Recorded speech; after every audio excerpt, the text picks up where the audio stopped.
Hey, it's Scott. It's Ben. We're together, same studio. Shame. I like that you call this a studio. That's nice. Huh. We're at a home office. We got a camera. We got some lights. Here we are in the studio, baby. Ben's gonna find out what it's like to have a partner in the studio with him, and yeah, it is true. Not be by himself. It is true. I have been alone all my YouTube years, all 1.5 of them. Yeah, it is good. We were just lamenting on how good it is, and we had a whiskey together earlier, and we're gonna have some tonight, of course. Mm-hmm. So welcome everybody. And we might have some after we're done filming. We'll definitely have some after we're done. So we'll talk about this. I am putting a lot of miles. There's a little bit of a road trip going on this week. But first, what we're going to do is, well, let's tell them about your road trip. Well, we want to pour it. We want to open it. Oh, that's right. So we have a whiskey tonight, of course. Well, look, it's no surprise. Guys, check out the title of the video. If you know what you're here for, we are absolutely opening up a brand new bottle of Vaults collection. Your first Vaults collection? No. That you have one at home? Yes, but that we got from a couple years ago, last year or 2 years before. Yeah, but you do have one. Okay. Okay. Yeah. Got it. I remember now. Yeah. Bummer. All right. I thought it was your first. Anyway, it's your second.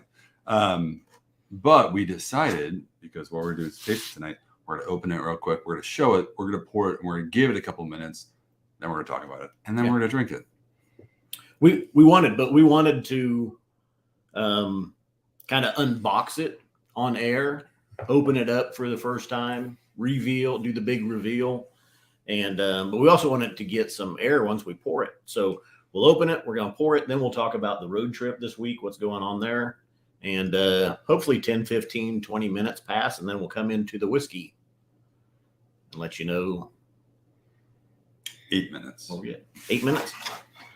When you're about to show what we're about to taste, I'm not going to wait 15. I'll be patient. Gotcha. I will try, but come on, 8 minutes. I can only wait so long. I've heard that about you.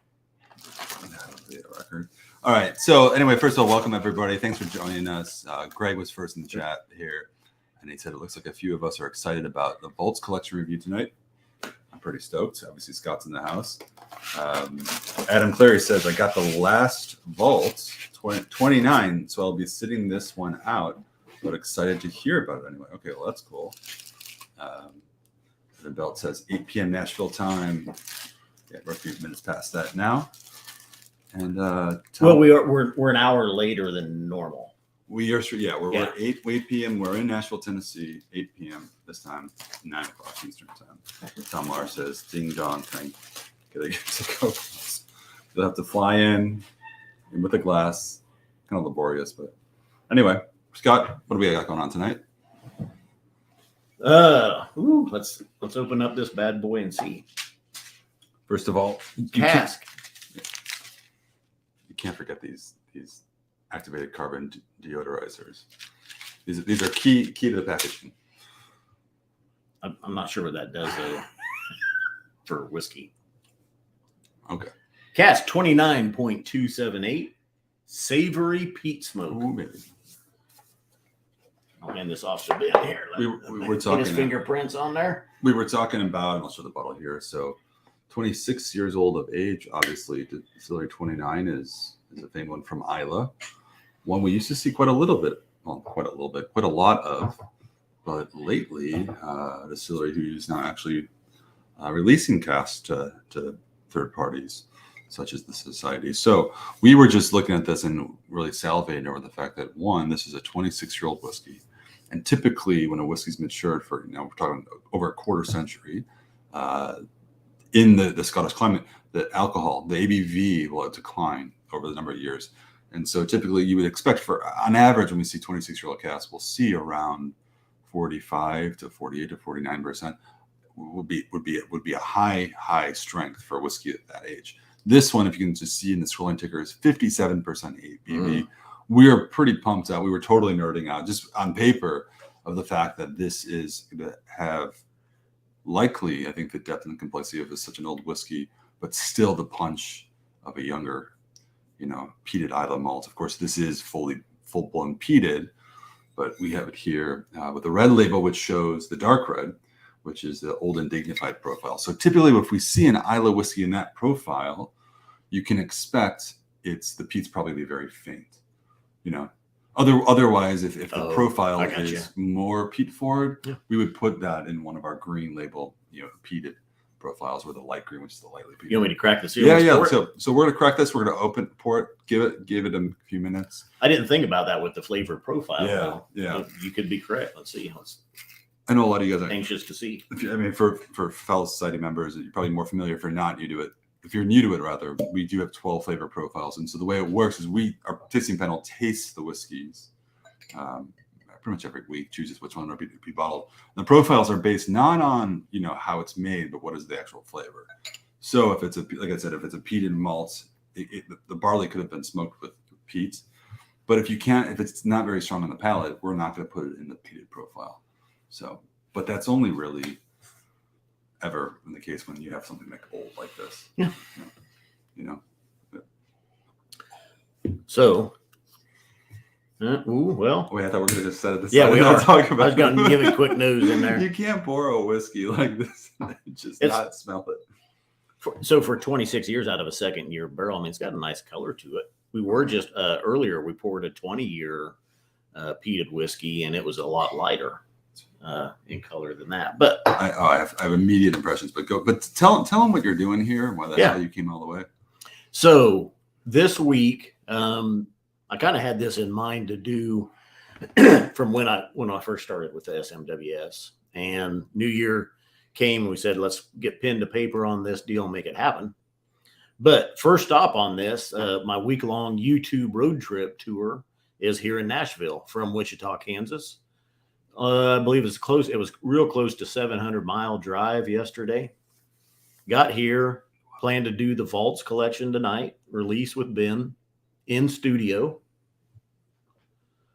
And then tomorrow, drive up to Lexington, Kentucky, meet up with Chad and Sarah from It's Bourbon Night.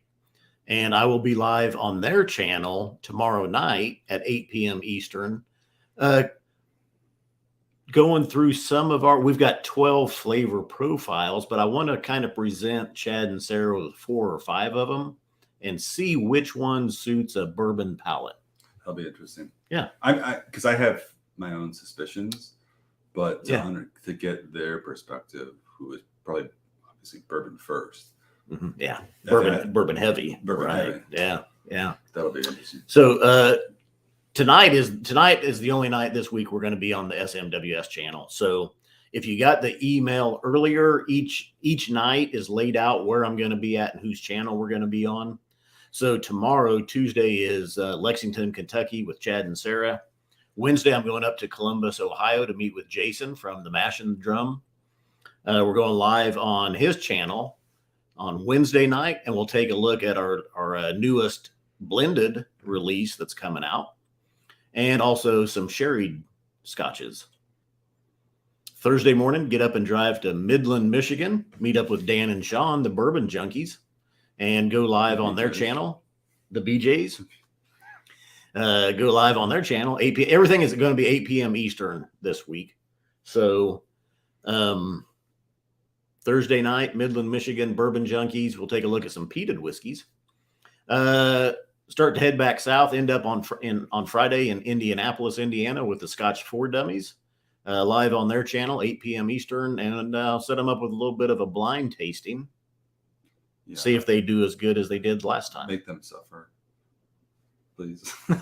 we were in Indy for their 6-year anniversary party, and they put me on the spot after doing a SMWS tasting, where they tried to challenge me. Anyway, So the reason this went down tonight is because Scott's coming from Kansas. I live in Nashville, and I saw the comment earlier about from Aaron who talked about. I wonder if there are any other Memphis people here thinking, of course he went to Nashville. Well, Aaron and I happen to live in Nashville. That's the only real reason he's here. But I just convinced him. I said, well, why don't you just stop? It's kind of on the way. It's pretty much on the way. Oh, yeah. Because we have a Vault Selection release tomorrow. So 1 o'clock Eastern time. This whiskey's coming out.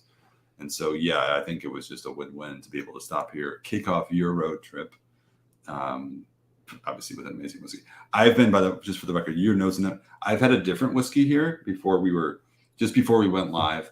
I had an old one, a 29.220. If anyone remembers this is probably a 2018 release.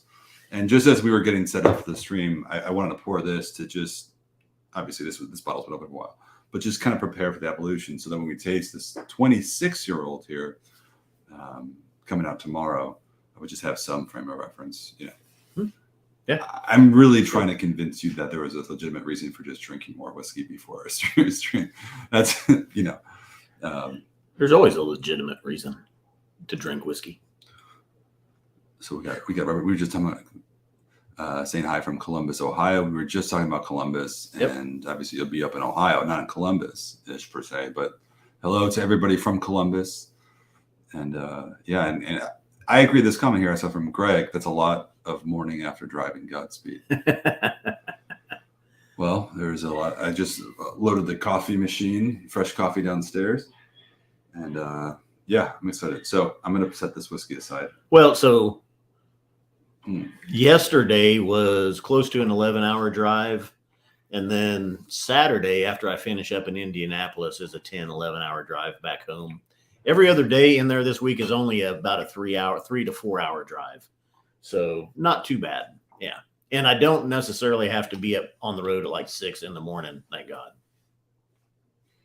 So yeah, you have time. I mean, I think the timing worked out for you, but yeah, it'll be fun. Yeah. Obviously, I think you guys know, if you don't already, all the whiskey tubers that Scott mentioned that he's visiting, obviously give him a follow. Or subscribe. Hit the subscribe button on their channels. But I think it'll be a lot of fun. It'll be a lot of fun because you got a good lineup, a lot of friends of ours, a lot of friends of for everybody watching here. And I'm excited to just see it go down and see how you really fare. Like Friday night, the 5th night in a row. I know you're the 24-hour boom guy, but like that's one day. I'm excited for this. Yeah. It'll be good. We'll wait and see, at the end of the week if it was a success or not. I think it'll be a success. But I think hopefully we can do it again in the future and plan some longer stops at each location and maybe even do some tastings, at those locations if it works out. I'd like to try that. You need some like roadies or something. I saw a comment about that. If there are any. You need people. We need to make this a caravan and just go along. And Kick 223 says, "Wish every week at nightly SMWSA sessions." So if it goes well, can you commit to every single night on YouTube? Okay. Scott does also work a day job too. So. Mead Mule though was asking. He says, "Ben, you live in Nashville now. Doing any public tastings? SMWS here anytime." If I remember right, Mead Mule is Keith's cousin. Keith Malted Man Cave. I think that's his cousin, if I remember right. Are you in Nashville? And public I'm guessing private public/private tastings are getting ready to not yet. I mean, get started. We're looking at restarting events here very soon, in some other cities. Not this one at the moment, but I think that's definitely on the horizon for sure. So anyway, we've been scrolling this whiskey. It's been breathing for a few minutes now. Can we just? How long was it? I don't know. 8 minutes. I think it was 8 minutes. Nice nose. Pete is not jumping out at you. It's there. It's fainter. It's not a young 10-year-old peated whiskey. There's a lot of, normally with this distillery, I'll get a lot of like lemongrass, citrus type notes. Not here. They are darker, richer, maltier.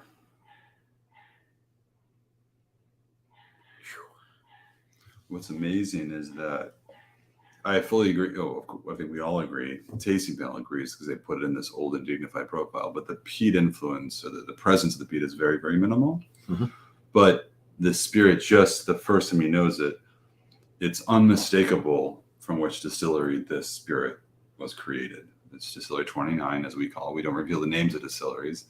to let the whiskey do the talking. However, I'm sure you can go Google it if you want, but focus on the whiskey. But my point is, when you just nose it, I haven't tasted it yet, but there's no peat, but then I start to think about it more, and I'm smelling peat just out of just association with what this is, and 95% of the whiskeys I've ever had from here being so heavily peated. It is there though. I mean, it's not just a figment of your imagination. The peat is there. There's some burnt caramels in here on the nose as well. A little bit of fudge. So there's a comment about from Dana asks how many bottles are available. I was just pulling that up. It looks like there are going to be 84 bottles in total in the U.S., which comes from the whole cask itself was one of 158. This bottle's one of 158. So 158 bottles released to members around the world, and a good number of them, half of them, more than half of them, have made their way to the U.S. So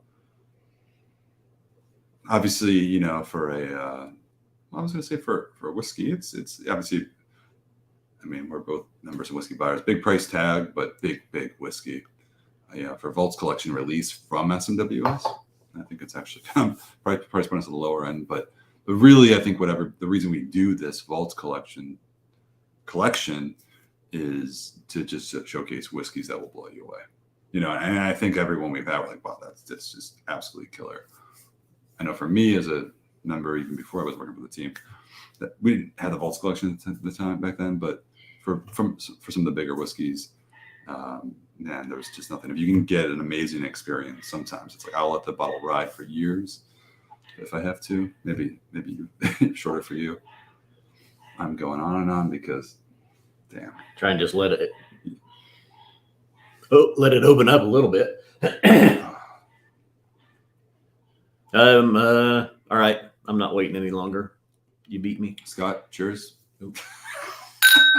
Cheers, everybody. Thanks for watching us. This is, I feel like we're just kind of just hanging out, drinking this incredible whiskey. There's a sense of guilt that comes with this, but a lack of shame. Yeah.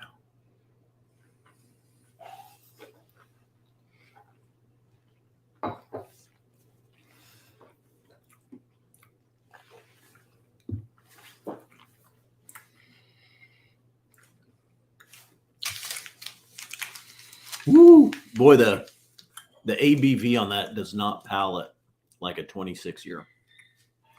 This is 57%. 57%.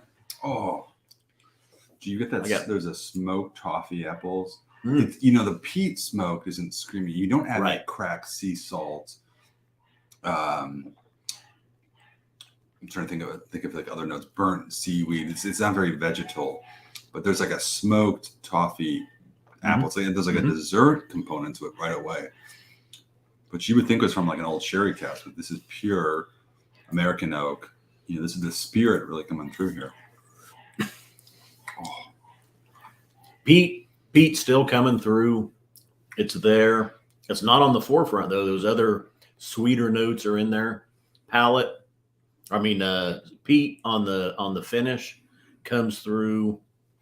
Takes not necessarily taken over, but it's definitely moved in on the palate. I like that. I like the green. I'd say green apple pie with green, Granny Smith apples, cinnamon on it, and then a caramel drizzle. You're taking this bottle on the road with you, aren't you? I wasn't going to give anything away. What? Maybe. No, but I'm not saying you're going to give it to them, but you're gonna take this out of this studio, aren't you? Mm-hmm. I regret that. Can we make a trade? I get it. Yeah, I would agree that the peat smoke, the presence of it is definitely greater on the palate. It's a lot more. The intensity is what really gets you, and it's 57%. You expect it, but I'm trying to put this in context because everybody in chat watching here, familiar with whiskey for the most part. You're probably familiar with cask strength whiskey. You expect it to be intense whiskey, but the volume of flavor. I think this is probably what I was speculating would be the case. The volume of flavor that's developed over that amount of time, it's it is so multidimensional.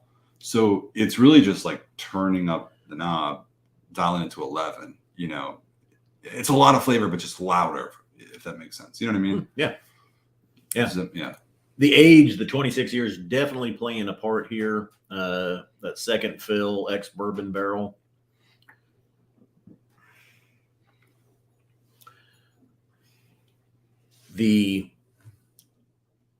So he showed the bottle we kind of had a little sip from before we started, was a 20-year-old from this distillery. Completely different though. Don't you think? Oh my God.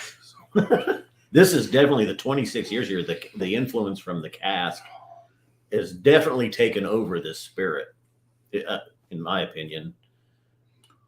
The light citrus notes that generally accompany Distillery 29 aren't there. This is more that caramely, burnt, even brown sugar, yeah.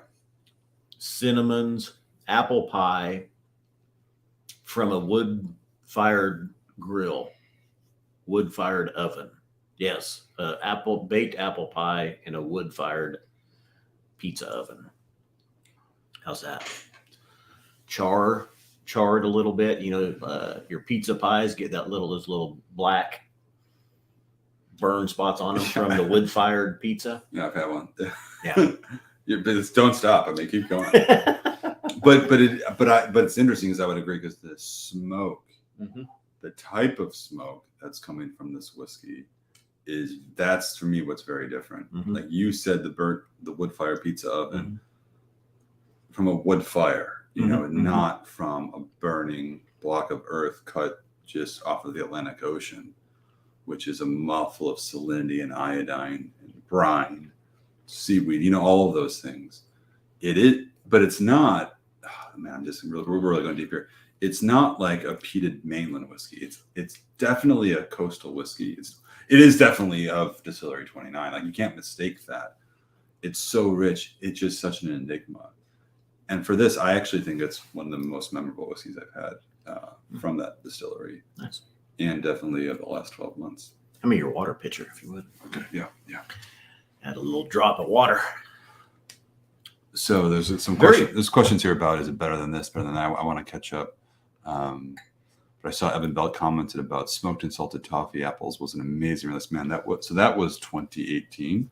Remember, that was, I think we released that in the spring or summer 2018. 27-year-old from Distillery 29 in a Oloroso sherry butt, I believe. Correct me if I'm wrong on that. I think it was a sherry release. I don't remember. Like a second fill refill.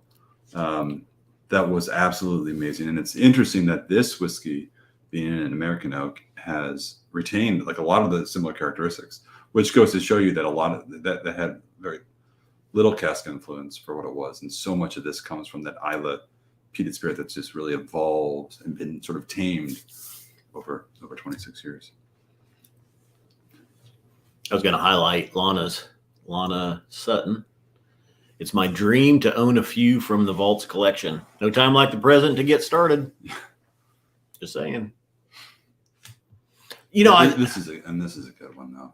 This is one to own. This one really though, speaking price wise, this isn't that far out of the realm or even cheaper than the ones you find in the store. Yeah, 25, 26, 27. Those are crazy. Yeah. And those are obviously different. A single cask versus a single malt that's been a vetting of or blend of different casks. That's true. The pros and cons, you know. But you're right. But they're all diluted for the most part, at least to a certain point.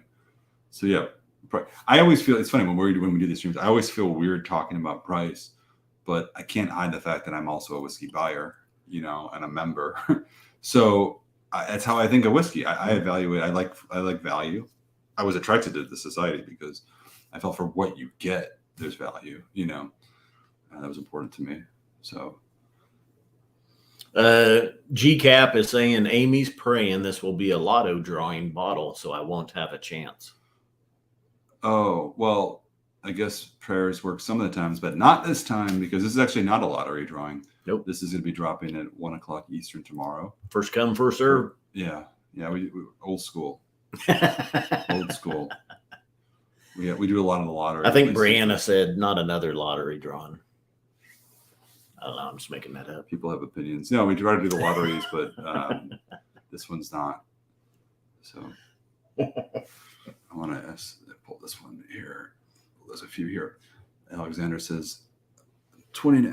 Alexander, if I remember correctly, you've had some of the best comments on our channel. I can't recall specific ones, but I always find them funny. All right, this one doesn't seem that funny, but he says, "Holy smoke!" And I swear, Cask 29.277. Sorry, the bottle is in the way. Cask, I had 29.277. Holy smoke! And I swear it reminded me of burning Palo Santo wood. That was from a refill Oloroso. But yeah, man, that was a wild one. Absolutely. Which brings me kind of, I guess, my limited thought here. Would you have guessed this is a second fill American oak bourbon barrel, or would you think there was something else if you tasted it blind? I don't think I would think it's pretty rich for second fill. It seems like there's a lot of influence, a lot of cask influence here. I haven't gotten anything yet though that would lead me to believe not, ex-bourbon. Mm-hmm. I mean, it's darker. You don't get the lighter citrusy notes, but I think that's just the age, the 26 years in that second fill ex-bourbon barrel. There's such there's like a warm blanket around it all. I mean, it's not a little blanket. It's just barley water and yeast. But the point is, there is something that rounds out all the edges, which kind of to me alludes as it would be some sort of gentle wine cask. We had a Sauternes whiskey earlier, and so it's not like that per se, but maybe even like a port. My point is, I would be convinced it's blind because there is something going on, and which I think is the truth is it's just a fantastic second fill bourbon barrel. That's, in my opinion, maybe we've talked about this. I think we've talked about this here on the channel. A fantastic or underrated cask type for an older whiskey is the second fill bourbon barrel, because you still have enough there. The barrel is a smaller cask relative to the more common hogshead. The concentration of wood is still there. There's still influence from the bourbon on some, depending what was in it before. But yet the spirit's still allowed to shine. It's not dominating the spirit. I think this is it, man. I really don't know where we go from here. Seriously. Oops. Oh, that was from Greg Plenner. He says, picture Walmart on Black Friday for the release tomorrow at 1. Look, if I could buy this at Walmart, I'd be there. Tom, here you go. Do you know if the cask was aged a full 26 years at the distillery or some of the years in the SMWS storage? That's a good question, Tom. I don't know. I'm going to guess both for this one. I'm guessing both. Because of the age, distilled in 95. The society was formed in 83. So I would imagine that's, well, I guess this is still in 95. So we're talking about 12 years into the society being an organization, being a club, buying up a lot of casks, probably 12 years into it. And I would imagine this distillery was, as most in the 90s, single malt distilleries, were really looking for a big sales day if they can get one. It was not as easy to sell a cask. So I imagine probably they got some mature stock. What we're doing today is we're buying mostly new fillings or unaged spirit immediately and transferring them, just because economically it makes more sense, and we have enough stock to float bottlings for many, many years.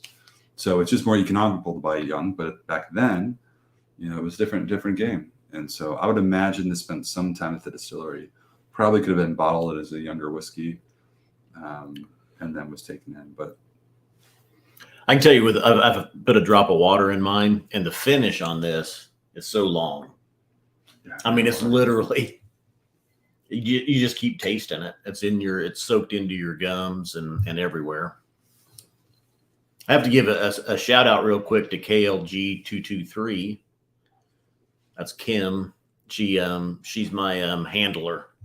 She calls me the next day after streams and tells me on things that I got wrong. Click on this one, Steven. Steven says, "Let's see, Nashville representative. Boom. Need to get Ben connected with the Scotch people in Nashville. Would love that, Yeah. Steven. Been here for about 9 months.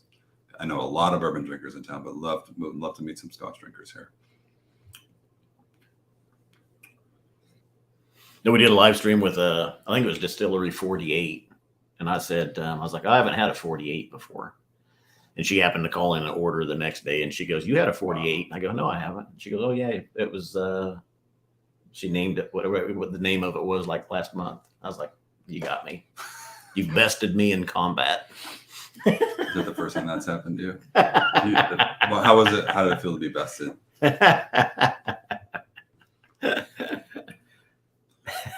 Yeah, because usually I am pretty sharp with that. I gotta tell you, Good man, memory. this whiskey diluted is a little different. Not too different, but coming into this, and now I think I mentioned earlier, we did have another whiskey before this, because as I've learned, if you're about to taste any really exciting whiskey or whiskey that you're excited about, I think it's always good to just set your palate a little bit. Yeah. And because when the first gem always sets it into shock. And so if that's the whiskey you're really going to taste, it can be a bit distracting. So we had another one from Distillery 29, a bit younger, 20-year-old. And coming into this, because my palate was acclimated a little bit, I thought neat at this 57% was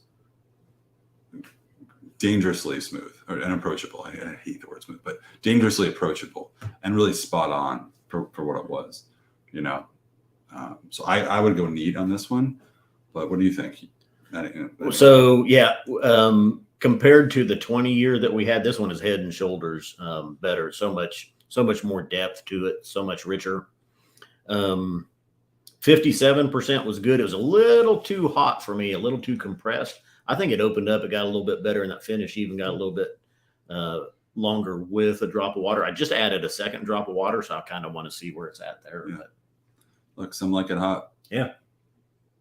Great movie, by the way. Marilyn Monroe. Who else was in that? Anyway, great film. No, and I'm the water guy. I'm the guy who's always adding the water, always saying, please add more water. But just on this particular one, I think it's so wild. The toffee apple element is still there for me, and it's become surprisingly green in terms of like green fruits with a little bit of water. Like more of that comes out, and the burnt char element over the burnt sort of a block of earth cut off the ocean is really fascinating. I like it. Two splashes of water on it. It's still good. One drop of water was better. Still a great finish though. This really does have a nice finish on it. It's amazing, dude. This is like Yeah. so good. This is like surreal, dude. This is Well, and just think though too. I mean, we just cracked it, so I mean, it's only it's gonna get better. It's gonna get better. Get better. It's gonna open up. I'm ordering some pizza. This is gonna be a long night. We're gonna sit here and wait for it to get better, because if that can happen on my watch before you take it away tomorrow. This is just the best whiskey I've had in a long time. Better pour it now. Yeah, but I'm gonna pour another one right now because this is not. I need one more drink. Well, anyway, go ahead. Yeah. I was gonna say, for those that tuned in a little bit late, if you missed the first part, I am on a week-long YouTube road trip tour. This is my first stop from Wichita, Kansas to Nashville, Tennessee with Ben. Tomorrow I'm going to Lexington, Kentucky. We'll be on It's Bourbon Nights channel with Chad and Sarah tomorrow night. I'm going to present 4 or 5. We'll see different flavor profiles of our whiskeys to them and see which one kind of suits their bourbon-esque palate, if any of them do. Yeah. I think so. Yeah. That's Tuesday. Wednesday, I go up to Columbus, Ohio, meet with Jason from the Mash and Drum. I'll be on his channel Wednesday night, looking at our latest blended release. I think would it be batch 13? Is that right? 14. Batch 14. Yeah. Wednesday night. We're not gonna and show it, but sherried it's whiskeys. right here. Look at that color. You're gonna wait for a couple of days Yeah. before showing it, but like nothing to see here. just a little pink, if you know what I mean, people. I think some people know what that means. That hue. Yeah, that should be blended batch 14. Yeah. That's Wednesday night. Thursday, I go up to Midland, Michigan, meet up with Dan and Sean, the Bourbon Junkies. Go on their channel Thursday night and look at some peated whiskeys and who knows what else. And Friday, journey back down to the south to Indianapolis, meet up with the Scotch 4 Dummies. I see Mark Broda is in here talking smack, and I'll set them up with a little bit of a blind tasting. See if they're as good as they say they are. Or I guess see if they can do as good as they did against Bart and I a while back. They beat you. It's tomato. It's not a long story. It's tomato. They beat you, but I think at the end it was close, right? No, I know it wasn't close. I was thinking of a different blind shootout. Yours wasn't that close. Anyway, in summary, you want to any final thoughts on this whiskey that we have here?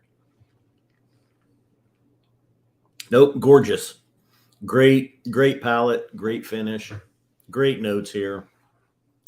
26 years, high ABV, great cask influence, rich on the palate, great finish, keeps going. Yeah, I think my takeaway here, this is just honest feedback as always, but I'm like at a loss for words. I'm honestly, I had something in my mind and I'm just at a loss for words. I guess the point is, there are all different types of whiskeys. I've always maintained you don't have to spend that much to have a great whiskey. And I think I'm looking at all these things, all the whiskeys behind us, all different price points, different ages, different rarities. You don't have to spend that much to have a great whiskey, but man, if you're looking for something that's, really, really special, I think this is it. This is it. There are a lot of whiskeys out there that you can get thinking are special. You can pay a special price point, and you're like, okay, it's not that great. The packaging was really nice.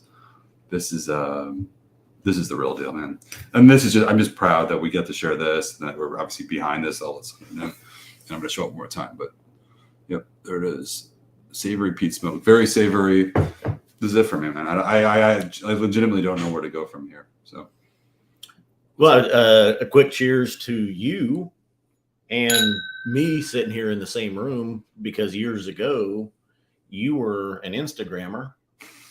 Bart and I were the Scotch Test Dummies solely, and we kind of started collaborating. Yeah. 2016, 2017. Yeah.